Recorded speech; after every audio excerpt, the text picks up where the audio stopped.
Welcome to another episode of ClyphX Pro Q&A with Stray. In case you're wondering why I'm wearing sweaters in the midst of spring, well, let me show you. Welcome to the middle of April in Buffalo, New York. And no, that's not snow you're looking at, that's actually ice. Wind, gray, yeah. So, still quite cold here. Anyway, the question for today comes from the forum, from forum member Sporkles, and the question is, I really like the actions that create a new track with input from the selected track, but I was wondering if it's possible to also set its input to post effects rather than the default post fader. Most definitely that's possible, and we'll take a look at how to do that, and along the way we'll also look at the various options you have for controlling track routing with ClyphX Pro. First of all, the action that Sporkles was referring to is INS audio, which stands for insert audio. And this is really useful for resampling from the selected track. So here I have a track named My Track selected. If I trigger this action, it's going to insert a new track.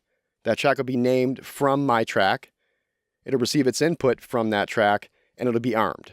Now the question relates to changing this track's input channel, this guy here, to post effects. And as I said, we can do that, but let's first take a look at how we can control track routing in general. Tracks have 2 input and 2 output routing settings. And in ClyphX Pro, we have 4 groups of actions that can control those. For inputs, we can control the input type, that first menu, with the action named in. We can relatively navigate the input types, or select a specific type by name, computer keyboard in this case. The other 3 groups of actions work in exactly the same way. In sub controls the input channel. Out controls the output type, and out sub controls the output channel. Understanding that, let's now return to the question. All we need to do is insert an action that will change the input channel of the inserted track. So for that, I'll use cell, which refers to the selected track, in sub post effects. And let's give that a try.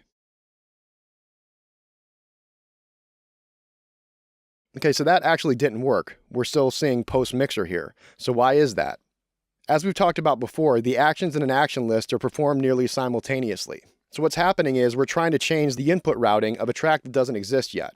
In ClyphX Pro, we have a very simple solution to problems like that. We can simply pause the action list. In this way, we give actions like insert audio enough time to finish what they're doing. So after insert audio, I'm going to put wait for, which means pause the action list for 400 milliseconds, and then we'll do the routing change. Perfect. That's exactly what we wanted. I hope that answered the question and gave you some insight into how you can control track routing with ClyphX Pro. Please keep the questions coming, and I will see you in the next episode.